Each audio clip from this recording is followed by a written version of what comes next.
मैं छोटू, कद 5 foot 6 inch, लेकिन 10 फुट का सांप पकड़ लेता हूँ मैं। ये मेरे दोस्त गुड़िया और आकाश, दोनों की जिंदगी का एक जैसा टेंशन। आकाश का टेंशन उसकी माँ, तो वहीं गुड़िया का टेंशन उसके पापा। पर मैं अनाथ, कई बोलते मैं खुद एक टेंशन, पर मेरी एक दोस्त और थी, और उसका टेंशन था कि वो दुनिया का टेंशन दूर करे, लेकिन फिर उसको हमसे हमेशा के लिए दूर कर दिया गया।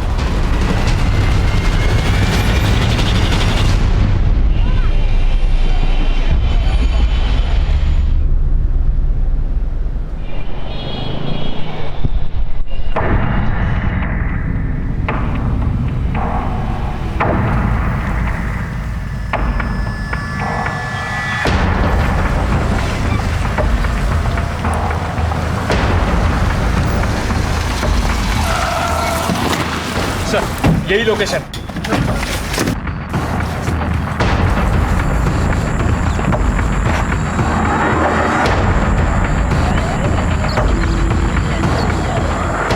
तोड़ दरवाजा।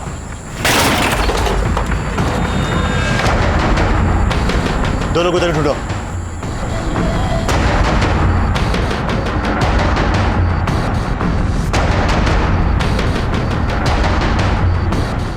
सर, अंदर कोई नहीं है। बाहर ढूंढो, आसपास सभी तरफ देखना, बच्चे यहीं की होनी चाहिए। सर।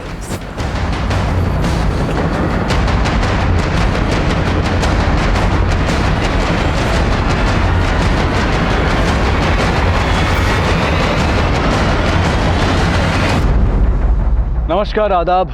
क्राइम पेट्रोल डायल 100 में आप सबका स्वागत है। जब बच्चे किसी अपराध का शिकार होते हैं या नासमझी में उनसे कोई अपराध हो जाता है, तो ये दोनों ही स्थितियां काफी सेंसिटिव होती हैं, क्योंकि हम सब ये मानते हैं कि बच्चे परिवार, समाज और हमारे देश का भविष्य होते हैं। ये केस बच्चों के कुछ ऐसे ही चिंताजनक पहलुओं से जुड़ा हुआ था, लेकिन ये बच्चे थे कौन? क्या ये पुलिस से छिप रहे थे या फिर किसी ने इन्हें छुपा कर रखा हुआ था? ये केस इलाहाबाद का था, लेकिन इसी से मिलता जुलता एक दूसरा केस बहुत जल्द रामनगर उत्तराखंड में भी आने वाला था।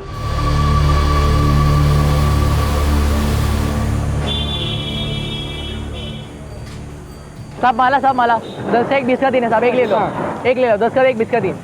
बोलो 10 का 1 20 का 3, 10 का 1 20 का 3 माला।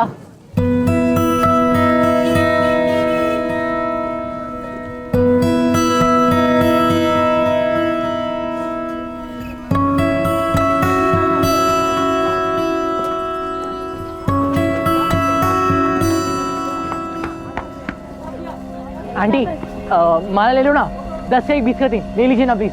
नहीं, माला नहीं चाहिए। माँ ले लो ना एक। अरे माला का क्या करेगी? माँ जी के लिए। आंटी ले जाओ, आपके लिए फ्री। फ्री? हाँ फ्री, ले जाओ। माँ सही दाम लगा देगा, 20 का 4 देगा। 20 का 4? ठीक है, 20 का 4। माँ ले लो ना। नहीं चाहिए, 10 का 2 देना।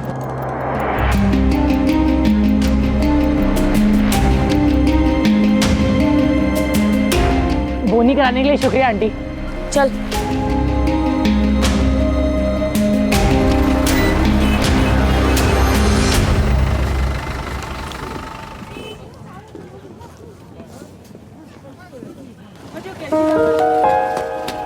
जय हिंद मैडम। अरे जय हिंद छोटू, कैसे हो? बहुत अच्छा। माला बिक रही है? हाँ मैडम, आजकल बोनी ऐसे हाथों से होती है तो सब बिक जाता है। ये लो। अरे नहीं मैडम, आपसे पैसे लेना अच्छा नहीं लगता, आप तो माई बाप है हमारे। घोड़ा अगर घास से दोस्ती करेगा तो खाएगा क्या? रख लो, चलो। खाने का टेंशन नहीं मैडम, अब हमको पढ़ाई लिखाई कर कर आपकी तरह बनने का है। उसके लिए हमने स्कूल की किताबें भी खरीद ली है। अच्छी बात है। ये पकड़ो। हेलो, डेड बॉडी कहाँ पे? अच्छा ठीक है, मैं आती हूँ।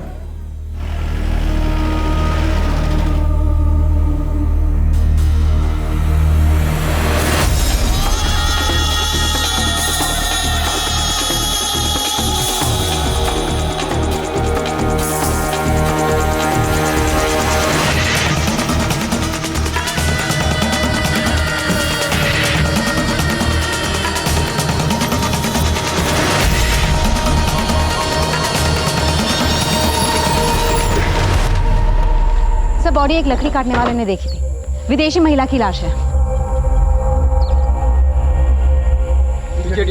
चलो पीछे हटो।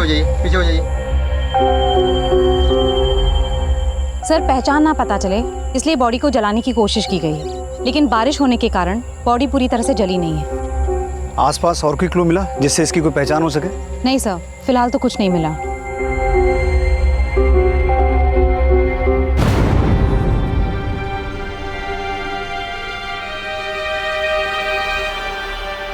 चेहरे से तो इसकी पहचान कर पाना मुश्किल है, लेकिन शायद इस टैटू से कोई लीड मिले। गुंजन, आसपास जितने भी होटल, लॉजेस और गेस्ट हाउस हैं वहां से पता करो। ऐसी कोई फॉरेनर ठहरी हुई थी जो मिसिंग है? Yes sir.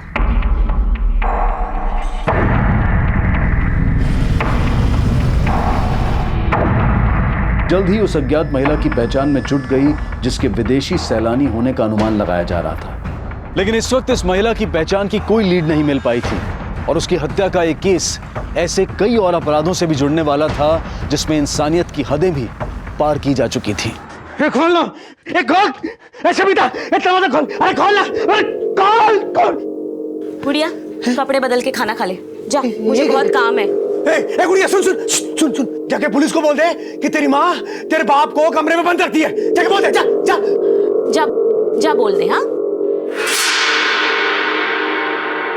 तू मुझे बंद करके ना गुड़िया का किस्मत का दरवाजा बंद कर रही है। पागलपन की हद कर दी है तूने। अब चाहे जो हो जाए, नहीं खोलूंगी तुम्हें।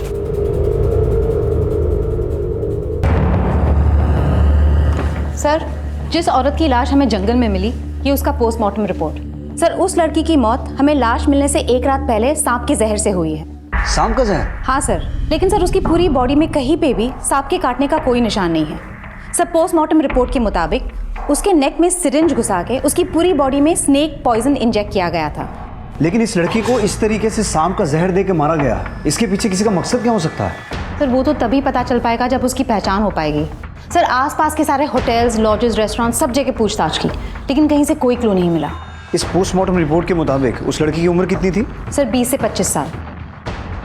20 से 25 साल। गुंजन, उन होटल्स और लॉजेस में से ये पता करो कि हत्या के कुछ दिन पहले के दिनों में 20 से 25 साल की कोई विदेशी लड़की जिसके हाथ पर इस तरह का टैटू हो, उसने वहां से चेकआउट किया था। और वहां की सीसीटीवी फुटेज भी चेक करना, देखो शायद कोई लीड मिले। Yes sir. भाइयों, छोटू और आकाश में से जो सांप पकड़ेगा वही विजेता कहलाएगा। तो बोलो, किस पे कितना लगाना है, छोटू पे कि आकाश पे?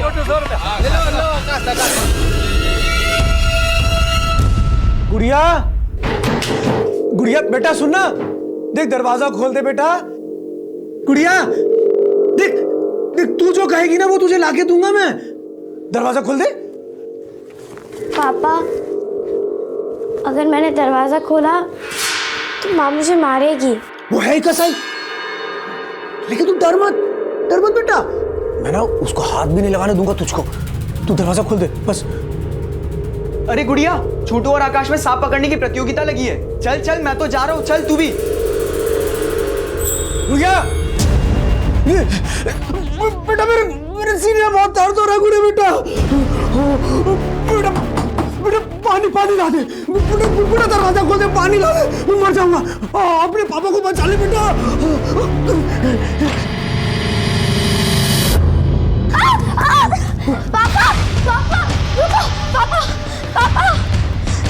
तो 1000 पाओ।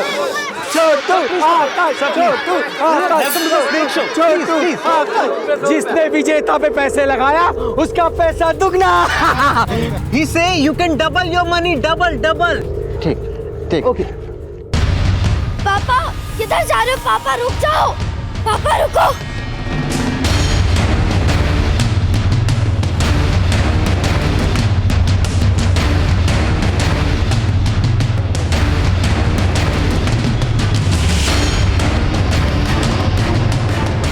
जो विजेता पे पैसे लगाएगा उसका पैसा दुगना। आकाश, छोटू और लगाओ। छोटू, you wanna play on Chotu? Yes, I want His to name play. is Chotu. You wanna play on him? Yeah, I want. अरे गुड़िया, तू किस पे पैसे लगाएगी, छोटू पे या आकाश पे? छोटू भी मेरा दोस्त है, आकाश भी।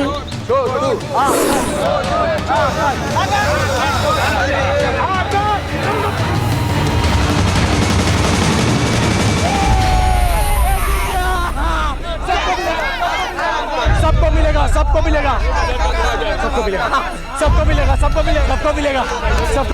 अरे क्या कर रहे हो आप यहाँ पे? क्या कर रहे हो? सुनो, अरे पकड़ो इसे।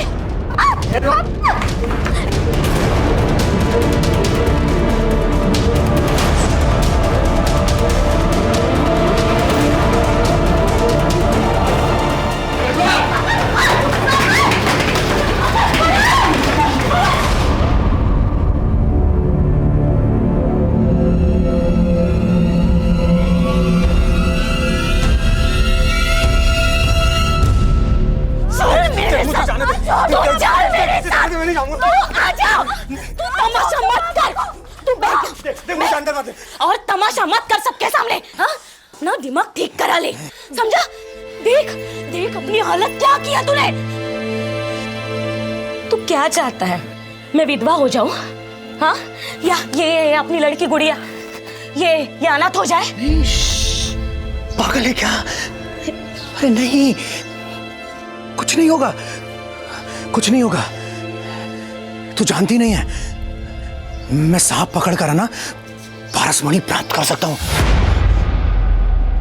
सोच, अगर मुझे पारसमणि मिल गई तो हम सबकी किस्मत बदल जाएगी। माँ, पापा इतना कह रहे तो मान जाओ ना, मत बंद करो पापा को।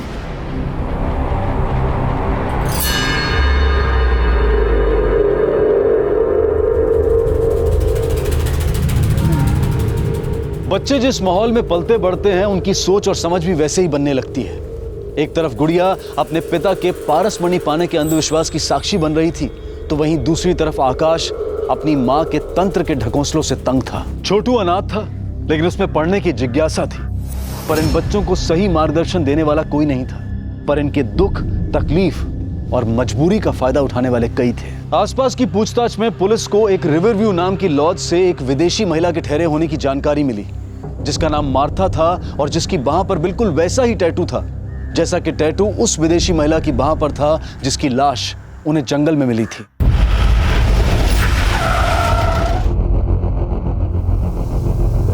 सर, मार्था हमारे यहाँ 15 दिन रुकी थी, तभी उसके हाथ में ये टैटू देखा था। मार्था रहने वाली कहाँ की थी?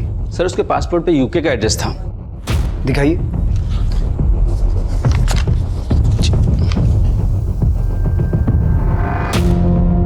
सर, चेकआउट करने के बाद वो देहरादून जाने वाली थी।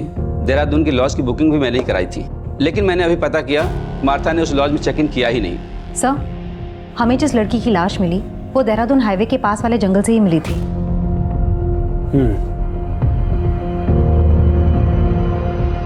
जिस दिन मार्था ने यहाँ से चेकआउट किया था उस दिन का सीसीटीवी फुटेज दिखाइए।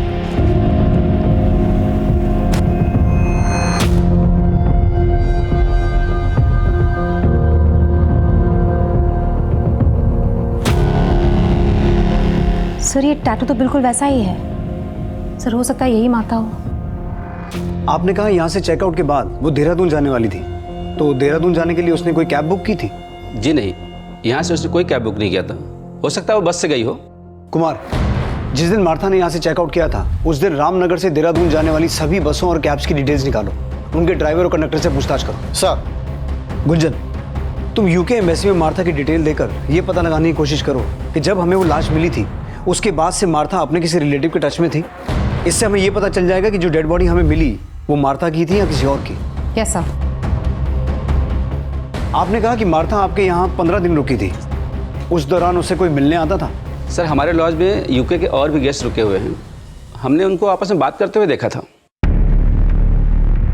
पुलिस ने जब उन विदेशी पर्यटकों से बातचीत की तो सामने आया कि मार्था उन विदेशी पर्यटकों के देश से तो थी, लेकिन मार्था से उनकी मुलाकात भारत में ही हुई थी। और उनसे की गई पूछताछ से यह संभावना और पुख्ता होने लगी कि जो लाश पुलिस को मिली थी वो मार्था ही होगी।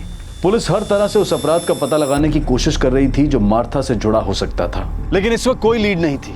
और यह सवाल भी उठ रहा था कि अगर एक विदेशी महिला की हत्या लूट और चोरी के इरादे से भी की गई हो तो उसे मारने के लिए उसकी बॉडी में सांप का जहर क्यों इंजेक्ट किया गया, और उसकी बॉडी को जलाने के पीछे अपराधी की क्या मंशा थी।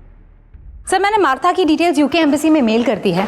अब अगर वो मार्था ही है तो लॉज के मैनेजर का फोन आया था, वो बोल रहा था उसे स्टाफ से पता चला है कि मार्था के चेकआउट करने के अगले दिन एक बच्चा लॉज में गया था। बच्चा? हाँ सर।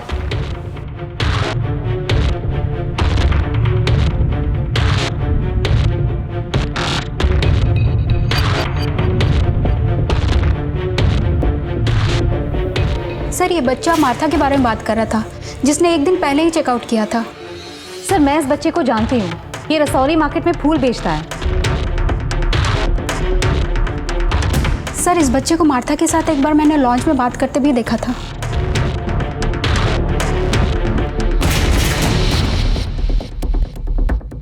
लेकिन सवाल ये उठता है गुंजन कि ये लड़का मार्था के चेकआउट करने के बाद मार्था के बारे में क्या पूछने आया था?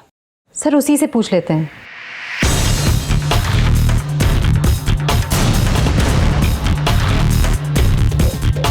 बेटा, वो छोटू कहाँ है? वो जो फूल बेचता है? मैडम, छोटू को तो मैंने सुबह से नहीं देखा। कहाँ रहता है वो? मैडम, उसका घर नहीं है, तो गांव में जो मंदिर है ना, वहाँ सोता है।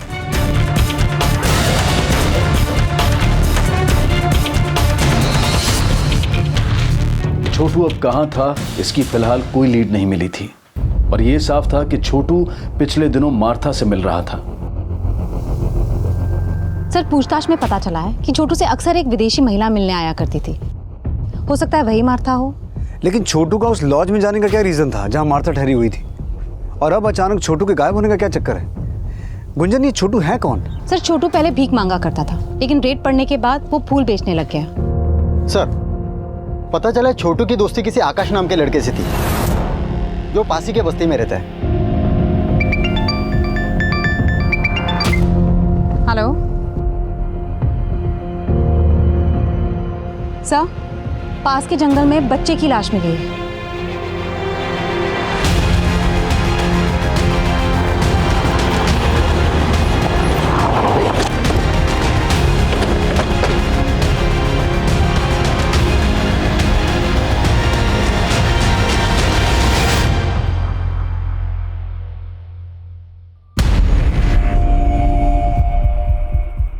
कोई जानता है इस बच्चे को? मैडम, ये भूती माई का बेटा है, आकाश नाम है इसका। आकाश? कुमार, तुमने बताया था छोटू का एक दोस्त था आकाश, ये वही आकाश है? हाँ साहब, छोटू भी इसी बस्ती में रहता है। आकाश और छोटू दोनों दोस्त थे। इसकी माँ कहाँ रहती है?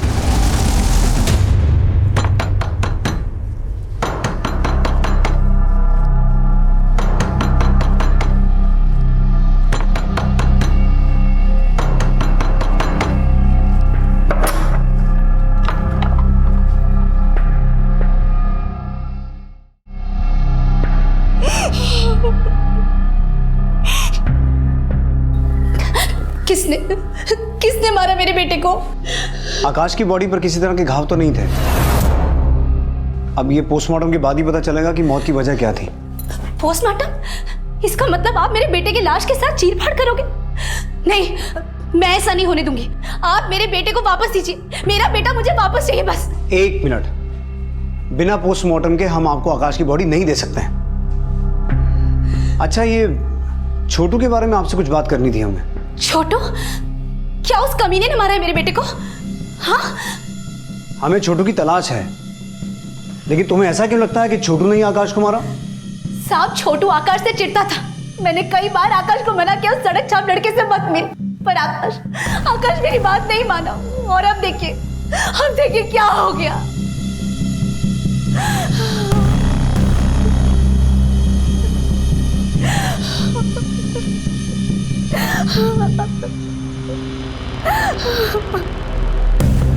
आकाश की मां छोटू पर आकाश की हत्या का आरोप लगा रही थी, तो क्या छोटू हत्या करके फरार था? यूके एम्बेसी से मिली मार्था की जानकारी भी ये साफ कर रही थी कि जिस विदेशी महिला की लाश पुलिस को मिली थी वो मार्था ही थी, क्योंकि हत्या के बाद से ही ना तो मार्था का फोन एक्टिव था, ना वो सोशल नेटवर्किंग साइट्स पर एक्टिव थी, और ना ही उसने यूके में अपने रिश्तेदारों से कांटेक्ट किया था। लेकिन मार्था देहरादून क्यों जाने वाली थी, और उसकी पहचान पता चलने के बाद से छोटू कहां गायब था? क्या आकाश और मार्था की हत्या से वाकई में छोटू का कोई कनेक्शन था?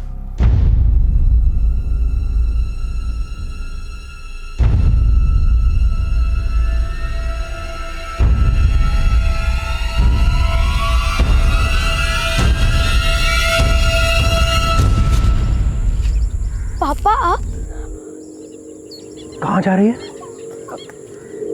कहीं नहीं। अच्छा ये बता, छोटू कहाँ है? छोटू? हाँ हाँ छोटू। आकाश को ना पारसमणि मिल गई है और वो छोटू है ना लेकर भाग गया है। बता छोटू कहाँ है? मुझे क्या पता। सर मैंने आकाश और छोटू के बारे में सब कुछ पता किया। आकाश और छोटू के बीच में सांप पकड़ने का कंपटीशन होता था जिसमें बैटिंग भी लगती थी। What? हाँ सर यही वो सर्प मित्र है जिसने दोनों को सांप पकड़ना सिखाया और यही उस पे बैटिंग लगवाता था। किस पे कितना लगाना है, छोटू पे कि आकाश पे? फिर बदले में उन दोनों को थोड़े पैसे दे देता था। सर आकाश के मर्डर के बाद ये सर्प मित्र भी गायब है और उसका फोन भी बंद है। मार्था की बॉडी में स्नेक पॉइजन इंजेक्ट किया गया था और आकाश की बॉडी पर भी किसी एक्सटर्नल इंजरी के मार्क्स नहीं मिले हैं। हो सकता है आकाश को भी उसी तरीके से मारा गया हो। लेकिन गुंजन, आकाश और मार्था इन दोनों की मौत का आपस में कोई कनेक्शन है? सर पूछताछ में तो ये पता चला है कि आकाश और छोटू के बीच में कुछ दिनों से झगड़ा चल रहा था और छोटू मार्था से मिल रहा था। अब छोटू भी गायब है और सर्प मित्र भी। इस सर्प मित्र को ढूंढो। मुझे लगता है इन हत्याओं में उसका कोई ना कोई कनेक्शन है, इसीलिए ये गायब है। सर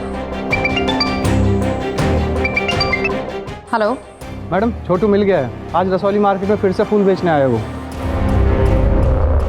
मैडम जंगल में एक मंदिर है, मैं वहाँ पहले अपनी माँ के साथ रहता था। 2 दिन से वहीं था मैं। वो सर्प मित्र भी तुम्हारे साथ था? नहीं मैडम, वो मेरे साथ नहीं थे। तो फिर कहाँ है वो?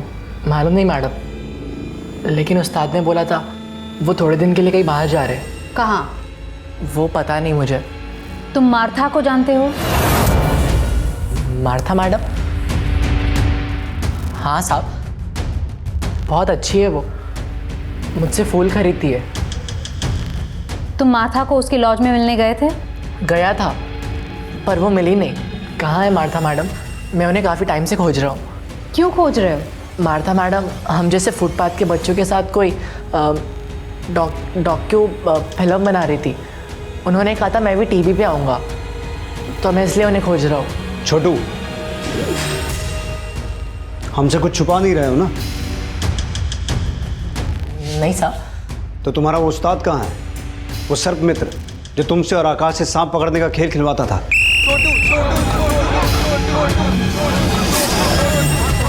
साहब बोला ना, मुझे सच में नहीं मालूम। तो आकाश का मर्डर क्यों किया? बोलो, क्यों मारा उसे? क्या आकाश मर गया? साहब ये क्या बोल रहे हो आप? आकाश की लाश मिली है हमें और हमें पता चला है कि तुम्हारा उसके साथ झगड़ा हुआ था। तुम्ही ने मारा ना उसे? साहब आकाश दोस्त था मेरा, मैं क्यों मारूंगा उसे? तो फिर किसने मारा, तुम्हारे उस्ताद ने? नहीं साहब, वो तो हमारे गुरु हैं, वो क्यों मारेंगे आकाश को? साहब मुझे तो लगता है आकाश की माँ ने उसके साथ कुछ किया होगा। वो उसके साथ कोई तंत्र वंत्र भी कर रही थी। तंत्र वंत्र? हाँ साहब, मैंने कई बार देखा है। साहब वो मंत्र फूंक के कुछ तो बनाती थी, फिर वो काढ़ा आकाश को पिलाती थी। ले पी।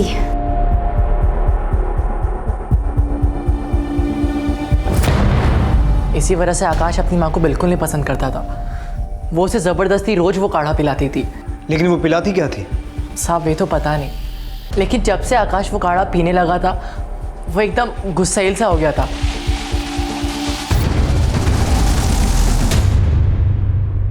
सर छोटू का ये बयान सही है कि मार्था इंडिया में बच्चों पे एक डॉक्यूमेंट्री बनाने के सिलसिले में आई थी। लेकिन मुझे ऐसा लगता है गुंजन कि छोटू अभी भी हमसे कुछ छुपा रहा है। नजर रखना इस पर और उस सर्प मित्र के बारे में पता लगाने की कोशिश करो। हो सकता है छोटू जानता हो कि वो कहाँ है और उसी ने छोटू को यहाँ सब कुछ सिखा के भेजा हो। और इस छोटू का वो बयान कि आकाश की माँ कुछ तंत्र वंत्र करके उसे कुछ पिला रही थी, उसे कंफर्म करो। और आकाश की माँ भूती माई के बारे में सब कुछ पता करना। Yes sir. मार्था और आकाश की हत्या में सर्प मित्र की भूमिका का संदेह उसके अचानक गायब हो जाने से पुख्ता हो रहा था। एक तरफ पुलिस उसकी तलाश में जुटी थी तो वहीं छोटू पर भी नजर रखी जा रही थी। गुड़िया मेरे पास कोई पारस पड़ी नहीं है। मेरे उस्ताद बोलते कि आप ऐसा कोई भी सांप नहीं जिसकी मुझे पारस मणि हो। ऐसे सांप पाताल लोक में होते हैं। ये पाताल लोक कहाँ है? मुझे नहीं मालूम।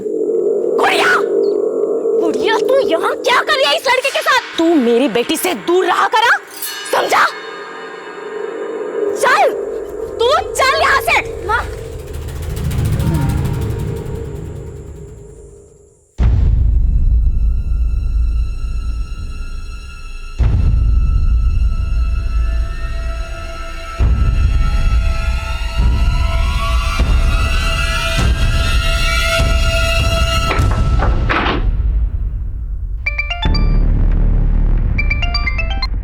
हेलो मैडम, आकाश की माँ ने शवगिरा से आकाश की बॉडी चुराने की कोशिश की है। उसे थाने लेके आ।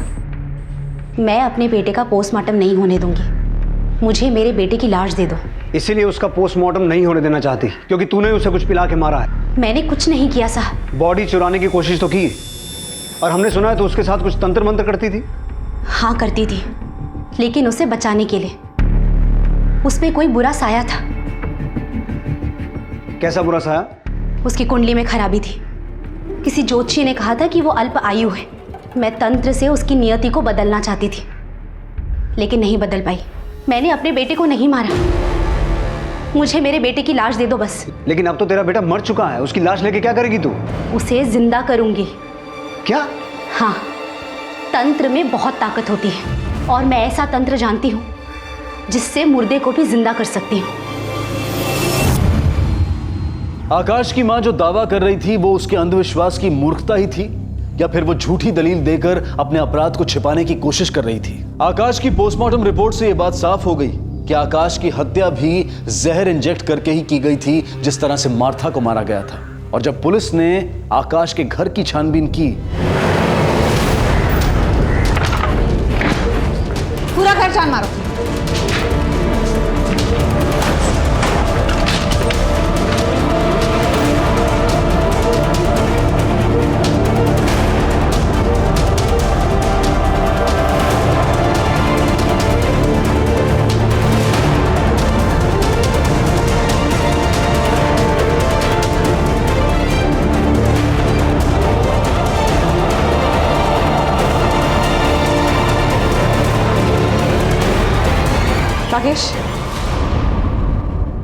राकेश, ये फोटोज देख के लग रहा है ये मार्था का कैमरा है।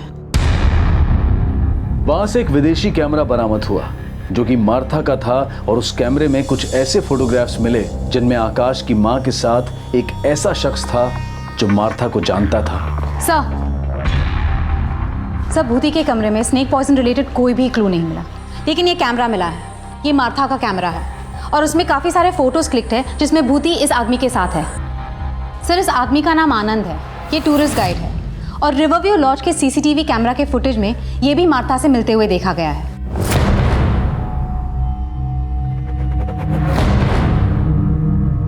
सर, मार्था को गाइड की जरूरत ही नहीं पड़ती थी, उसे पहले से सब कुछ पता था। तो फिर तू मार्था को मिलने उस लॉज में भी जाता था? सर, मैं तो उस लॉज में दूसरे टूरिस्ट से मिलने जाता था जो उसके देश से थे।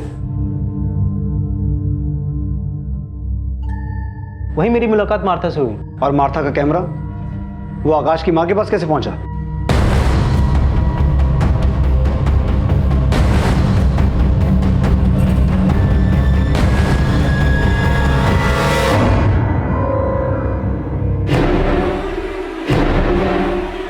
अरे छोड़ कर कैमरा दे। उसने जबरदस्ती हमारी फोटो खींची थी, इसलिए मैंने उसका कैमरा छीना था। लेकिन इस आनंद के साथ क्या रिश्ता है तुम्हारा? वो सर, एक्चुअली मेरा और भूति का अफेयर है। हाँ, मेरा आनंद के साथ चक्कर है। मेरा मर्द मर चुका है। अगर मैं आनंद को पसंद करती हूँ तो इसमें गलत क्या है? वो गलत नहीं है, लेकिन अपना राज छुपाने के लिए तुमने जो मार्था को मारा है वो गलत है। ये आप लोग क्या बोल रहे हो? कभी कहते हो कि मैंने अपने बेटे को मार दिया, कभी कहते हो कि उस फिरंगी को मार दिया। मैं क्या शक्ल से आप लोग को खूनी लगती हूँ? वो जहर और सिरिंज कहाँ है जिनसे उनको मारा? कौन सा जहर, कौन सा सिरिंज? मैंने किसी को नहीं मारा। सर, ये विदेशी तो मेरे लिए भगवान है। इनकी वजह से मेरे जैसे गाइड का पेट पलता है। भला इतनी छोटी सी बात के लिए मैं मार्था को क्यों मारूंगा? सर, मैं तो खुद शर्मिंदा था, इसलिए मैंने मार्था से माफी भी मांगी थी भूति के लिए। सब भूति बहुत खड़ूस औरत है। मेरा इतना मना करने के बाद भी उसने वो कैमरा वापस नहीं किया उसका। हाथ नहीं लगाना मुझे। क्यों मार रहे हो उसे? इसने मेरी पारस मणि चुराई है। पारस मणि नहीं चुराई उसने, पारस मणि। सर, जिस सुबह मार्था ने रिवरव्यू लॉ से चेकआउट किया था, उस सुबह आनंद मार्था के देश के दूसरे लोगों के साथ खिताली में था। उन्होंने एलिबाई कंफर्म की है। आनंद उनके साथ देर रात तक था। आकाश की माँ भूती माई की एलिबाई भी कंफर्म करो। हो सकता है मार्था के मर्डर में उसका हाथ हो। हेलो। हाँ मैडम, छोटू को गांव के एक आदमी ने बहुत मारा है। मैडम उससे बार बार सर्प मित्र और उस पारस मणि के बारे में पूछ रहा है। पारस मणि? कौन है वो आदमी? पराग नाम है मैडम उसका। उसकी एक बेटी है गुड़िया, जो हमेशा उस छोटू से मिलती रहती है। सर उस सर्प मित्र की इंफॉर्मेशन मिली है। तू उन लोगों पे नजर रख, मैं बाद में बात करती हूँ। सर जोगीपुर में एक सपेरों की बस्ती है। सर इस वक्त वो जोगीपुर गांव में है।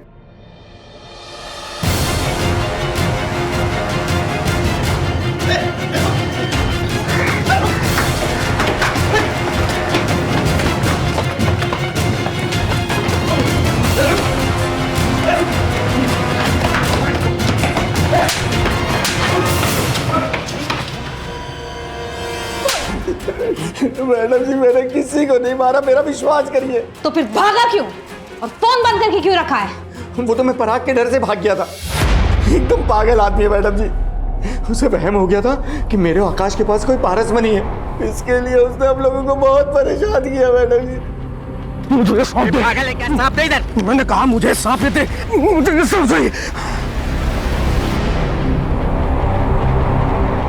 ये पागल क्या कर रहा है ये?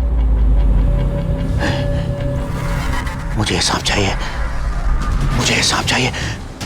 इसके मुंह में पारस मणि है। किसने बोला तुमको कि इसके मुंह में पारस मणि? कहीं तूने तो इसके मुंह से पारस मणि नहीं चुरा ली?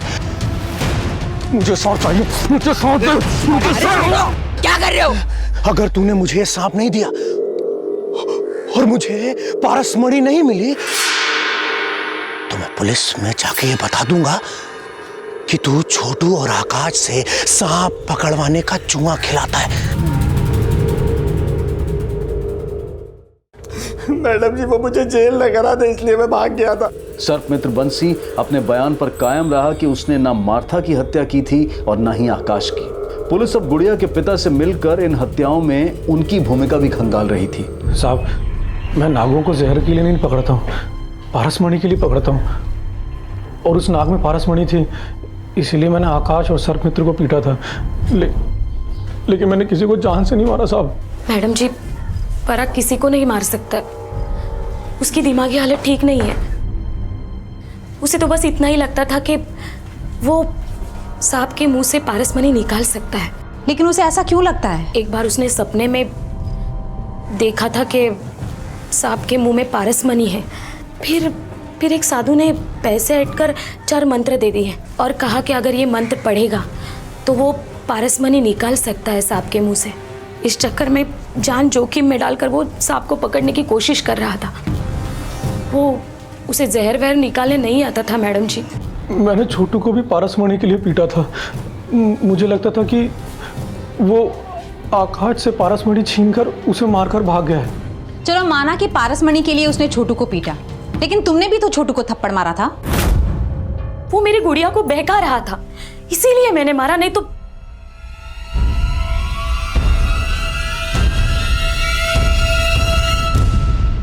देखो बेटा, डरो मत, जो भी है हमें खुल के बताओ। मैं कुछ नहीं जानती हूँ। तुम छोटू से चोरी छिपके क्यों मिलती थी? क्योंकि माँ को छोटू पसंद नहीं। क्यों? वो अनाथ है इसलिए। पर वो मेरा दोस्त है, मैं उसे पढ़ाती हूँ क्योंकि वो स्कूल नहीं जा सकता ना, इसलिए। तुम छोटू को पढ़ाती हो? हाँ मैडम, वो मुझे सांप पकड़ना सिखाता है, बल्ले मैं उसे पढ़ाती हूँ। तुम छोटू से सांप पकड़ना सीखती हो? पापा सांप पकड़ के पारस मणि निकालना चाहते हैं, इसलिए मैं सांप पकड़ के पापा को देना चाहती हूँ ताकि उनको बाहर ना जाना पड़े और माँ उनको बंद ना रखे। गुड़िया का मासूम बयान छोटू की भी पैरवी कर रहा था और उसके पिता की भी, और जल्द ही इस केस में एक नया खुलासा हुआ। सर पता चला है कि मार्था ने देहरादून के डिप्टी कमिश्नर को चिट्ठी लिखी थी। उस चिट्ठी में लिखा था कि वो डीसी से मिलना चाहती है। लेकिन मार्था देहरादून के डिप्टी कमिश्नर से मिलना क्यों चाहती थी? सर इस बारे में तो चिट्ठी में कुछ भी नहीं लिखा। हेलो। हाँ मैडम जी, हाँ मेरी ना गुड़िया कहीं नजर नहीं आ रही है और वो छोटू भी कहीं दिख नहीं रहा है। जरूर वो लड़का मेरी लड़की को कहीं ले गया है। सर गुड़िया की माँ का फोन था, वो कह रही है कि गुड़िया नहीं मिल रही है। उसे लग रहा है कि छोटू ही उसे उठाकर लेकर गया है।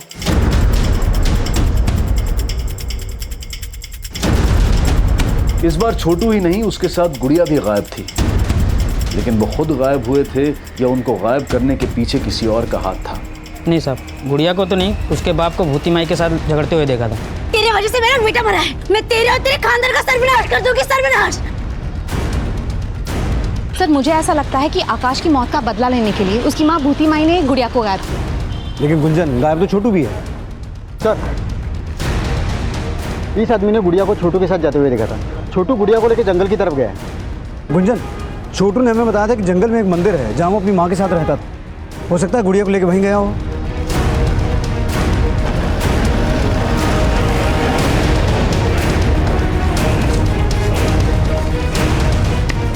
सब तरफ चेक करो।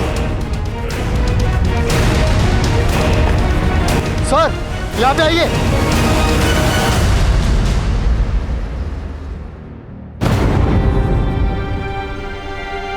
जिंदा है, एम्बुलेंस बुलाओ जल्दी।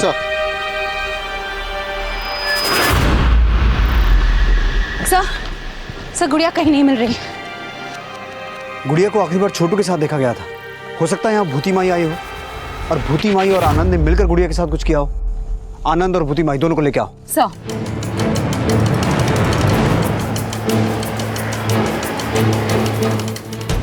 क्या है? अरे मेरी कुछ नहीं किया, मुझे छोड़ दो। अरे हाँ बोलो कुमार।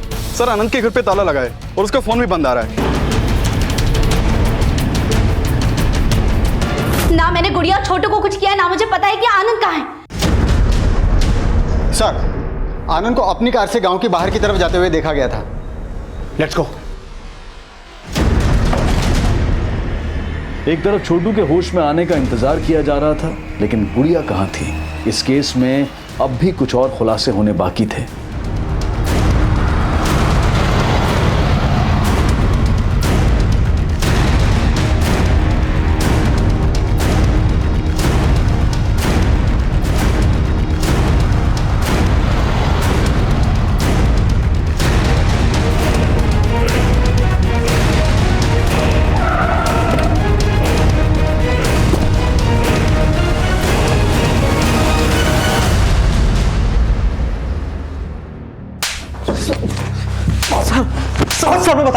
सर मैं बताता हूँ। उस दिन मैं मार्था को देहरादून लेके जाने वाला था, इसलिए मैं उससे लॉज के बाहर मिला।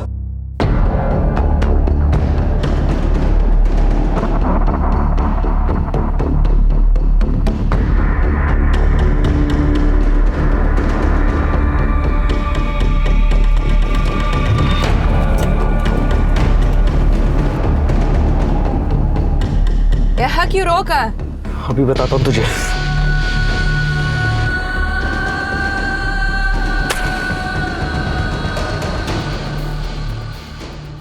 वो मुझे एक्सपोज करने वाली थी, इसलिए मैंने उसे मार दिया। ऐसा क्या एक्सपोज करने वाली थी? मैडम,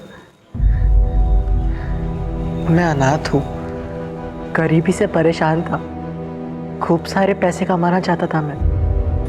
फिर एक दिन आनंद मुझे मिला और उसने बोला कि अगर मैं उन फिरंगी लोगों के साथ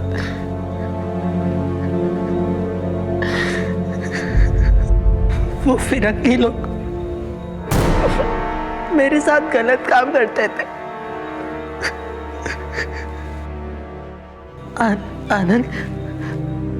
आनंद मुझे इसके लिए पैसे दिया करता था।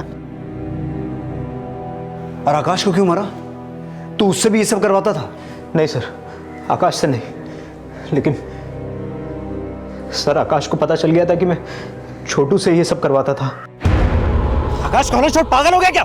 तूने मेरे माँ को पागल किया, मैं कुछ नहीं कर पाया, पर तूने छोटू के साथ किया, वो बहुत बुरा किया। इसके लिए मैं तुझे छोड़ूंगा नहीं, पुलिस में दे दूंगा तुझे मैं।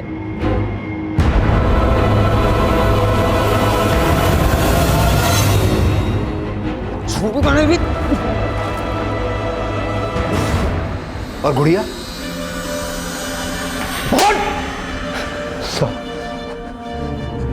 साहब, गुड़िया को एक फिरंगी ने पसंद कर लिया था, इसलिए मैंने गुड़िया को। गुड़िया मुझसे जंगल में सांप पकड़ना सीखती थी और बदले में मुझे पढ़ाती थी, लेकिन आनंद जब उस दिन वहां आया। आनंद छोड़ इसको, छोड़ आनंद, बच्ची को छोड़, छोड़ छोड़ छोड़ छोड़ बोला ना।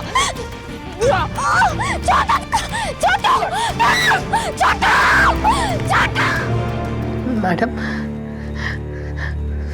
मैं आकाश और वर्ता मैडम को नहीं बचा पाया, लेकिन आप लोग गुड़िया को बचा लो, वरना वो फिरंगी लोग गुड़िया के साथ भी। कहाँ है गुड़िया? कहाँ है गुड़िया? सब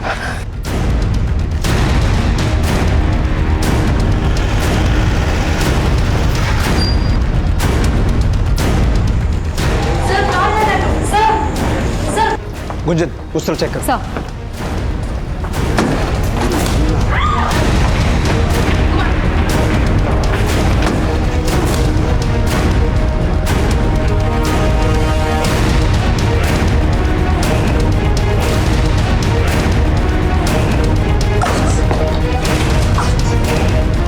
अरेस्ट करो इसे।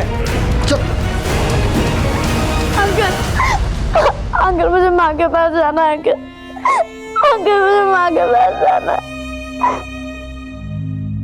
आनंद के चौंकाने वाले खुलासे के बाद गुड़िया और छोटू समेत कई और बच्चों के शारीरिक और मानसिक शोषण के इस अभद्र और अमानवीय अपराध का पर्दाफाश हुआ। इस केस से पहले सामने आया इलाहाबाद का केस भी ऐसे ही घिनौने अपराध से जुड़ा था।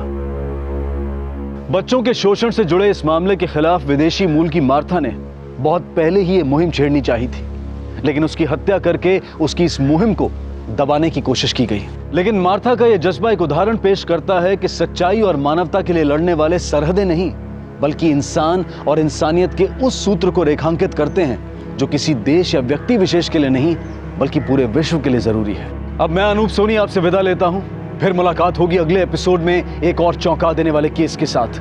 तब तक अपना और अपने परिवार का ख्याल रखें और देखते रहें crime petrol dial 100।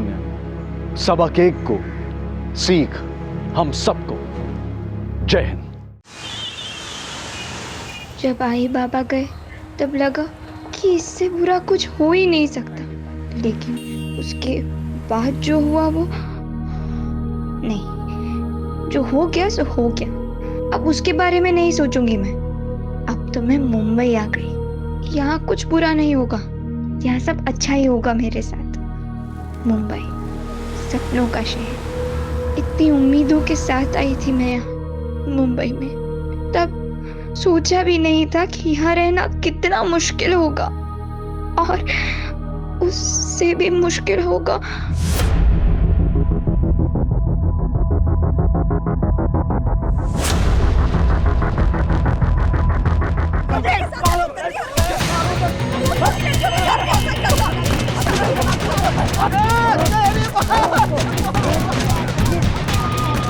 Hello hello police, मैं ह्यूमैनिटी नर्सिंग होम से बोल रही हूँ। मैंने आपको इससे पहले भी कॉल किया था, प्लीज़ आप थोड़ा जल्दी आ जाइए।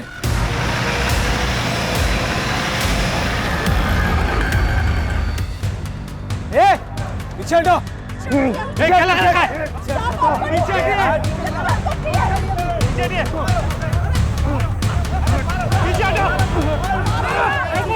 पीछे हटो।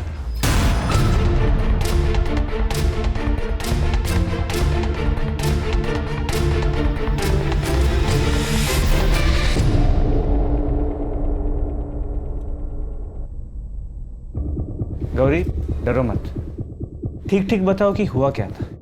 मैं रोज बुआ को डब्बा देने आती हूँ और फिर डब्बा देकर कॉलेज जाती हूँ। आज भी मैं डब्बा देने आई थी। अचानक से मेरे पेट में बहुत दर्द होने लगा। मैंने सोचा कि मैं पहले डॉक्टर अंकल को दिखा दूंगी। गौरी को क्लिनिक में आते आते दोपहर हो गई। कह रही थी कि उसकी तबीयत ठीक नहीं है, पेट में दर्द था उसके। डरी हुई थी पर वाकई उसको बहुत दर्द हो रहा था। मेरे पेट में बहुत दर्द हो रहा है। अब बैठ जाओ। Hello, send me nurse. Gauri, Gauri, अरे मैंने उसे बुलाने की कोशिश की पर वो रुकी नहीं। वैसे डॉक्टर अंकल अच्छे से बात करते हैं मुझसे। वो मुझसे पढ़ाई के बारे में भी पूछते हैं और आज तो वो मुझे अपनी बेटी की बुक्स देने वाले थे। मेरे पेट में बहुत दर्द हो रहा है। ओह, पेट में दर्द हो रहा है?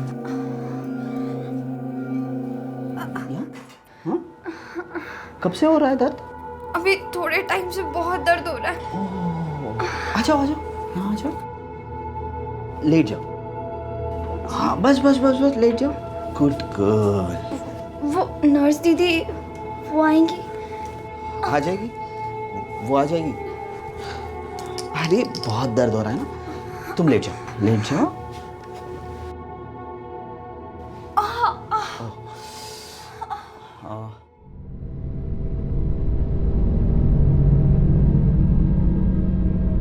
अरे एग्जामिन करना है ना, रिलैक्स।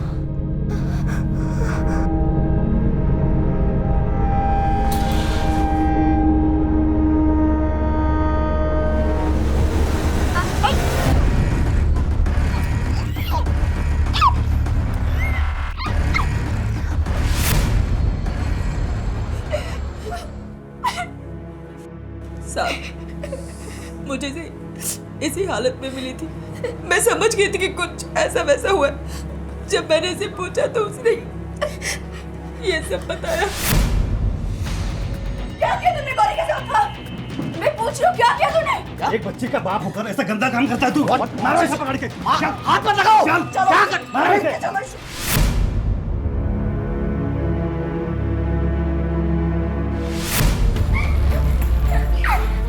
तू चल अंदर। मैं हाथ उठा।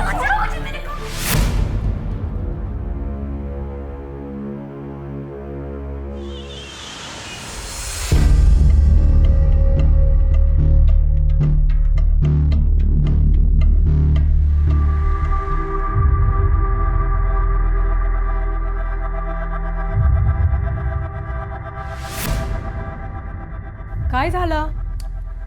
काही नाही झालं। वो एक्चुअली मैं लेट हो रहा हूँ, मैं निकलता हूँ अभी। तो इतना क्या जरूरी है कि बिना नाश्ता किए जा रहे हो? अरे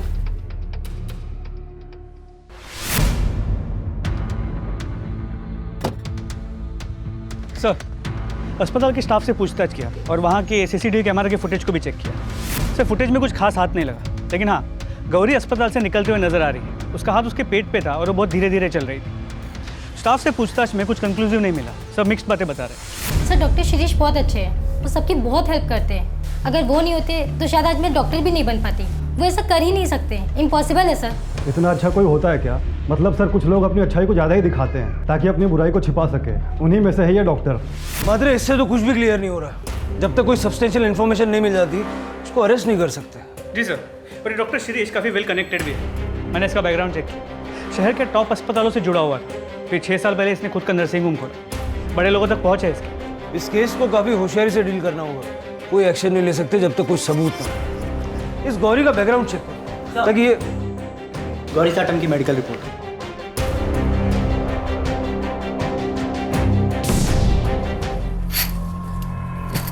बाबा, ये तुम क्या कर रही हो? मैं तुमसे बात कर रहा हूँ, ये सब क्या कर रही हो? मत करो ये सब। तो क्या करूं? पर्दे खुले रखो? हाँ, सब लोग देख रहे हैं, तरह तरह की बातें कर रहे हैं।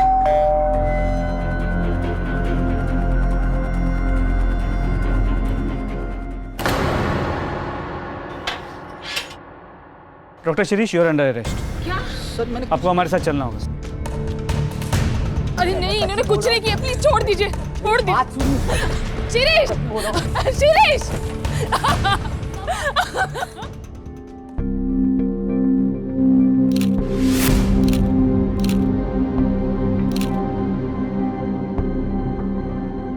सर वो लड़की झूठ बोल रही है, मैंने उसे हाथ तक नहीं लगाया। तूने उसे सिर्फ हाथ नहीं लगाया, उसका रेप किया। रेप? ये देख मेडिकल रिपोर्ट, तू तो डॉक्टर है ना, पढ़ ले। सर पर ये मैंने नहीं किया। लेकिन गौरी तो तेरा ही नाम ले रही है। वो झूठ क्यों बोल रही है यही नहीं समझ में आ रहा है सर। सर कुछ तो गड़बड़ है, मुझे फंसाया जा रहा है। कौन फंसाएगा? किसी से कोई दुश्मनी है? गौरी तेरा ही नाम क्यों लेगी?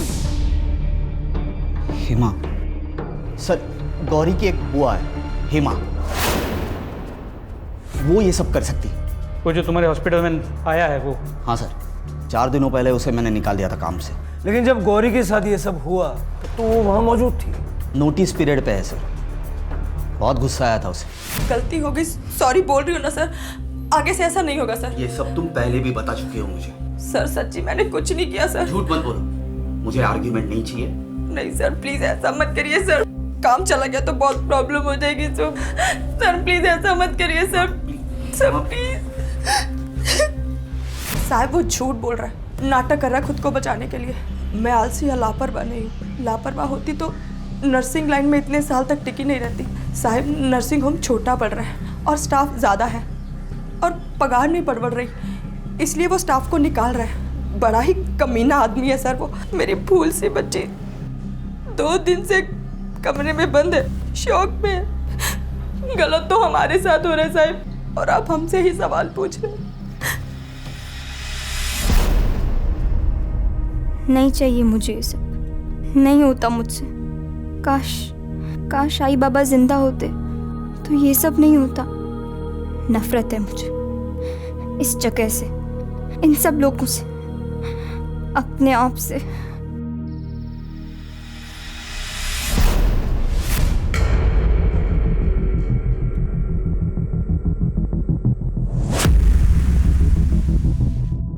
चल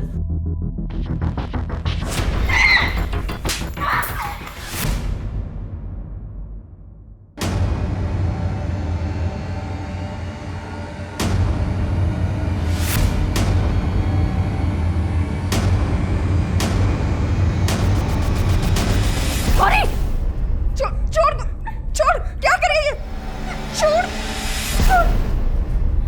पागल हो गई है तू। कौन है?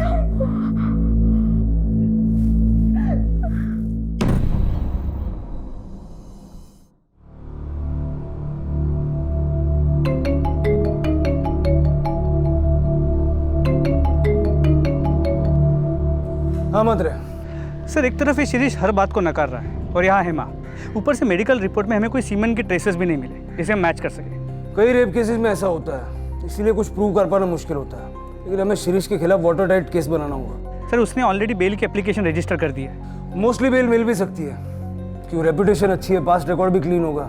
जरा इस शिरीष के बारे में पूछताछ करो, अगर कुछ मिल गया तो ये केस पुख्ता हो जाएगा। जी सर। चलो, ये डॉक्टर शिरीष की पुराने पेशेंट्स की लिस्ट है, इनसे पूछताछ करो, डिटेल्स निकालो। मूव। हेलो, क्या?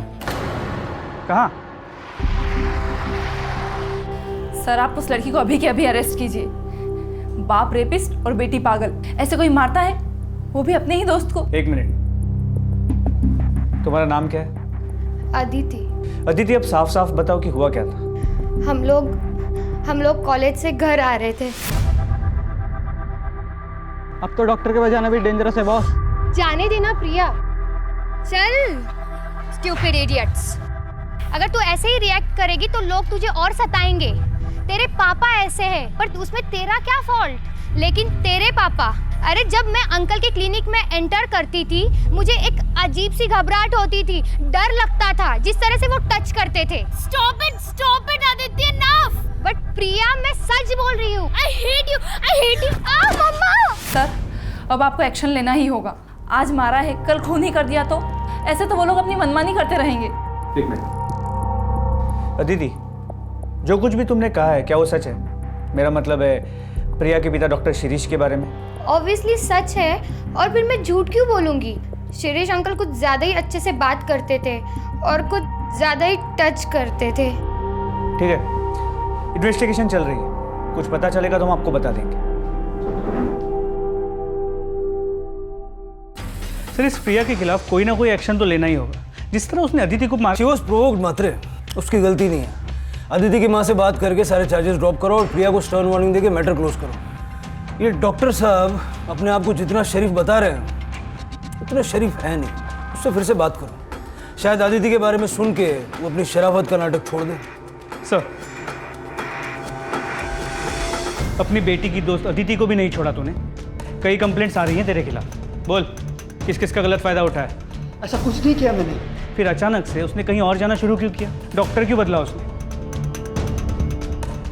मैंने उसे कहा था, बार बार क्लिनिक आने लगी थी, फिर बार बार घर में आने लगी। प्रिया से मिलने के बहाने घर आती थी, मुझसे बात करने की कोशिश करती थी। प्रिया, अरे अंकल, प्रिया है? प्रिया उसके रूम में स्टडी कर रही है, मैं उसको बुला दूं? नहीं अंकल, एक्चुअली आप मुझे एक बार चेक करेंगे, फीवर जैसे लग रहा है। फीवर जैसे? पर 2-3 दिन पहले तो आप क्लिनिक आके गई। पर लेकिन ना अंकल, कल रात से कुछ ज़्यादा ही लग रहा है। Is that so? Let me check. नहीं बेटा, you are absolutely fine. नहीं अंकल, आप तो एक बार अच्छे से चेक कीजिए ना।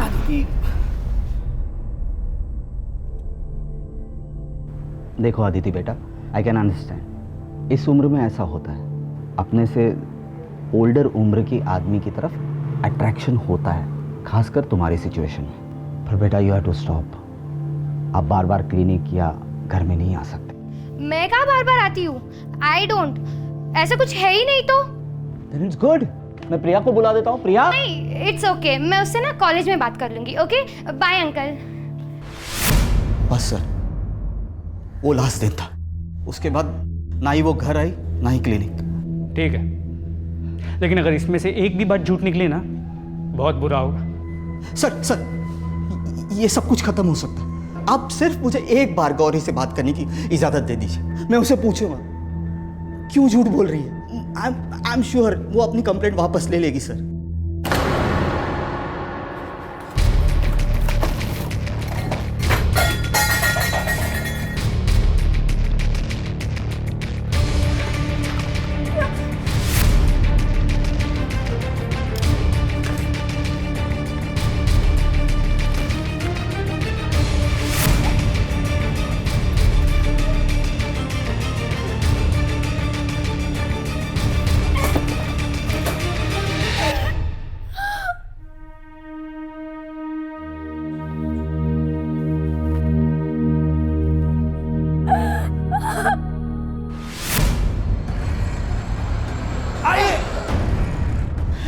क्या कर रही हो ये?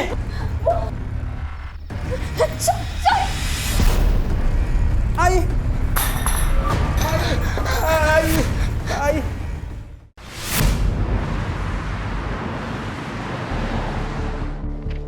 टेबल पर सर, डॉक्टर शिरीष अपनी वही बात दोहरा रहा है। 3rd डिग्री के बाद भी? जी सर, और बिना किसी डीएनए एविडेंस या कोई पुख्ता सबूत के उसकी बात को पूरी तरह झुठला भी नहीं सकते। आई नो, ठीक है, तुम कोशिश करते रहो। लड़की ने पूरे होशो आवाज में सीधा एक्यूज किया। मैटर सीरियस भी है और सेंसिटिव भी, और गौरी नाबालिग है तो पॉक्सो भी लागू होगा। मात्र एक काम करो, शिरीष की सारी हिस्ट्री चेक करो, कुछ ना कुछ तो मिलेगा। और गौरी का बैकग्राउंड भी चेक करो। गौरी का? हो सकता है गौरी झूठ बोल रही हो, किसी और के डर से या किसी और को बचाने के लिए। ये एंगल भी चेक करना पड़ेगा। मात्र किसी बेगुनाह को सजा नहीं होनी चाहिए। तो फैमिली ने कुछ बताया?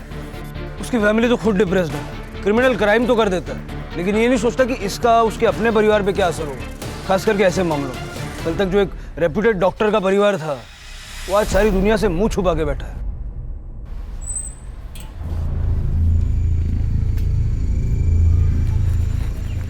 मिसेस रानडे, मुझे आपसे जरूरी बात करनी। मैं मिसेस रानडे नहीं हूँ।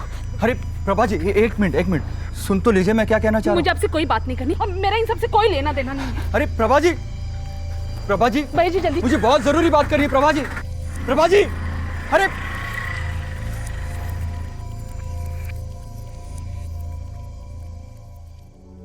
शिरीष, शिरीष,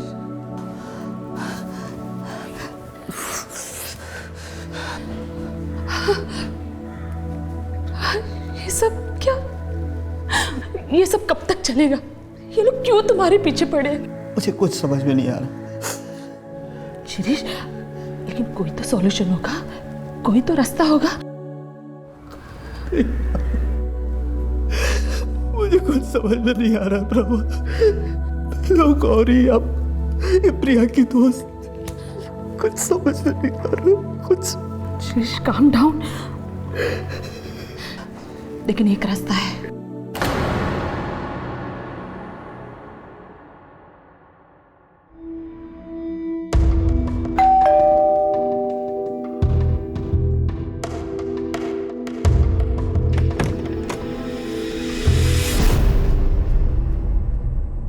सर, डॉक्टर शिरीष का background check. Anything significant? Nothing sir, spotless career, कोई झगड़ा नहीं, कोई मिसकंडक्ट नहीं। पिछले 6 साल के उसके नर्सिंग होम के रिकॉर्ड्स को चेक किया, कुछ नहीं मिला।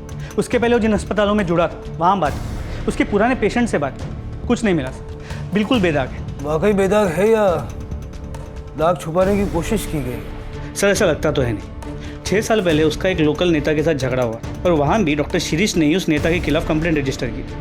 इसके अलावा और कुछ नहीं। और गौरी? सर गौरी का बैकग्राउंड चेक चल रहा है, जैसे ही कुछ पता चलता है मैं आपको अपडेट करता हूँ।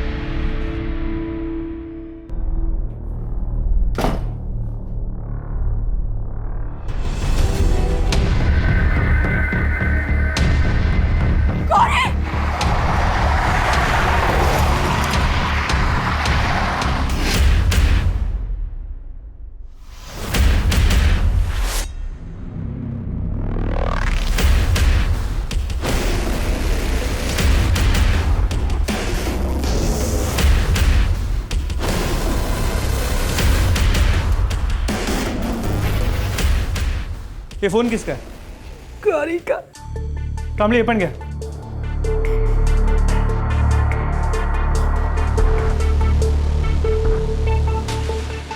सॉरी, मैंने झूठ बोला। आपने हमेशा मेरी हेल्प की, कभी मेरे साथ कुछ गलत नहीं किया, लेकिन मैंने आपके बारे में झूठ बोला। अब मुझसे सहन नहीं होता। मैंने जो भी किया उसके लिए सॉरी। गौरी ने सुसाइड से पहले ये मैसेज भेजा डॉक्टर शिरीष के नंबर पे, जो फ़ोन हमारी कस्टडी में है। मात्र शौक में होने के बावजूद गौरी ने बहुत क्लियरली शिरीष पे रेप का इल्जाम लगाया था। वही लड़की अचानक सुसाइड। आपको लगता है कि ये सुसाइड स्टेज्ड है? सच पे पर्दा डालने के लिए, क्योंकि अगर वाकई शिरीष बेगुनाह है और किसी ने गौरी को उसका नाम लेने के लिए मजबूर किया है, तो आगे चल के गौरी उसके लिए खतरा बन सकती है। सर उल्टा भी तो हो सकता है। हो सकता है डॉक्टर शिरीष गुनहगार हो और उसने अपने आप को बचाने के लिए गौरी को मरवा दिया और फिर गौरी के फ़ोन से मैसेज भिजवा दिया। मात्र ये सुसाइड है या नहीं ये जाने बिना आगे बढ़ना मुश्किल होगा। पता चल जाएगा सर, गौरी की पोस्टमार्टम रिपोर्ट जल्दी आ जाएगी।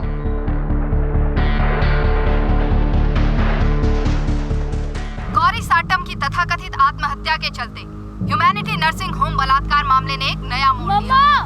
मम्मा ये देखो। मौके वारदात पर मौजूद वरिष्ठ पुलिस कर्मियों ने ये आशंका जताई है कि आत्महत्या है या एक सोची समझी साजिश। डॉक्टर शिरीष रानाडे की फैमिली से संपर्क करने की सारी कोशिशें नाकाम रही। खुद पुलिस कस्टडी में डॉक्टर शिरीष रानाडे अपने आप को बेगुनाह होने का दावा कर रहे हैं। क्या हुआ? अरे मैं देख रही हूँ ना टीवी। प्रॉब्लम क्या है तुमको? प्रॉब्लम क्या है? ये प्रॉब्लम जो इतना जोर जोर से चला के रखती हो। वहाँ हॉस्पिटल में सारे पेशेंट्स और घर पर तुम। 2 मिनट चैन की सांसें तो लेने दो। 1 मिनट, काय झाला काय तुम्हाला? मैं रोज देख रही हूँ, तुम्हारा चक्कर वक्कर चल रहा है ना किसी के साथ? सच बताओ। हमारे साथ बात करना ही बेकार है। Leave it.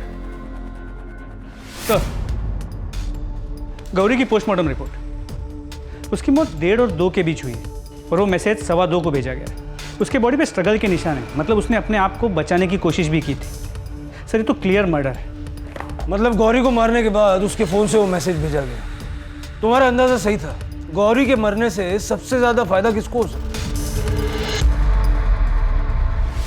क्या गौरी उसने अपने आप को क्यों कैसे कैसे कैसे हुआ सर ये सब कुछ?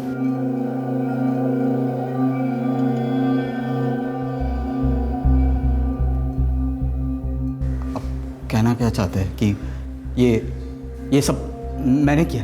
हमने तो अभी कुछ कहा ही नहीं। वैसे तू एक बात से तो इनकार नहीं कर सकता कि गौरी की मौत से सबसे ज्यादा फायदा तुझे होगा, क्योंकि उसके भेजे हुए एसएमएस से तेरे सर पे लगा हुआ इल्जाम हट जाएगा। लेकिन बदकिस्मती से वो मैसेज गौरी के मरने के बाद भेजा गया था। उसको मारने वाले ने उसके मोबाइल से वो मैसेज भेजा था। अब सवाल ये उठता है कि गौरी को मारने वाला तुझे क्यों बचाना चाहेगा? ये मुझे कैसे मालूम सर? और आपको क्या लग रहा है मैं यहाँ से बैठे बैठे गौरी को? That is impossible. लेकिन तू बाहर किसी से करवा भी तो सकता है ना, दैट इज पॉसिबल। सर आपको लगता है कि ये सच बोल रहा है? मात्र जब तक कोई ठोस सबूत नहीं मिल जाता किसी की भी बात पे विश्वास करना मुश्किल है। ये डॉक्टर जब से लॉकअप में आया, इससे कौन कौन मिलने के लिए आया था, किस किस से इसने बात की, ये जरा पता करो। इसने लैंडलाइन भी कई बार यूज किया है। सर उस दिन उसकी वाइफ प्रभा रानाडे उससे मिलने आई। इस प्रभा के कॉल रिकॉर्ड, स्ट्रैंगुलेशन रिकॉर्ड सब निकालो और क्राइम सीन पे जो फिंगरप्रिंट्स मिले थे उसके साथ में मैच करके देखो। और गौरी के बैकग्राउंड चेक पे कोई अपडेट? सर उसकी रिपोर्ट आ गई, आपके टेबल पे रखवा दी है। गौरी की बुआ हेमा जहाँ जहाँ काम करती थी, हमने हर उस जगह पे पूछताछ की। पिछले 2 साल में उसने करीब 4 से 5 नर्सिंग होम में काम किया है। हेमा है ना, वो सीनियर डॉक्टर है ना राव, उसके साथ ही मिलकर उसने कुछ गड़बड़ की है। मामले को तो बिल्कुल दबा दिया गया। वो है ना, थोड़े दिन के बाद काम छोड़ के चली गई। पता नहीं फिर क्या हुआ। पागल हो गए थे डॉक्टर साहब उस लड़की के पीछे। अचानक से हेमा भी गायब और वो लड़की भी। पूरे देवदास हो गए थे डॉक्टर साहब। स्ट्रेंज। कहीं ऐसा तो नहीं कि जिसे हम अब तक विक्टिम मान के चल रहे थे उसकी असलियत कुछ और ही है? ये जो 2 डॉक्टर्स के बारे में बात की, इनसे बात करो, इनसे पूछो कि ये सब रूमर्स है या वाकई इसमें कोई सच्चाई भी है। सर वो बच्ची नहीं थी सर, डोंट नो कि उसकी क्या प्रॉब्लम थी। वो खुद ही नर्सिंग होम आती थी। वो क्या नाम है उसकी आंटी हेमा से मिलने के लिए। वो अचानक मुझे एक्यूज़ करने लगी और कहने लगी कि मैंने उसे मोलेस्ट किया है। सर मेरी फैमिली है, we are respected people. Sir Hema ने तमाशा खड़ा कर दिया, कहने लगे कि ये मैटर मैं पुलिस में लेके जाऊंगी। मैंने सीधे उसे नौकरी से निकाल दिया। मैंने उसे कहा कि तूने जो उखाड़ना है उखाड़, जब मैंने कुछ गलत काम किया ही नहीं तो मैं डरूं क्यों? तो क्या हुआ? कुछ भी नहीं, ब्लडी ठग्स। चली गई ना।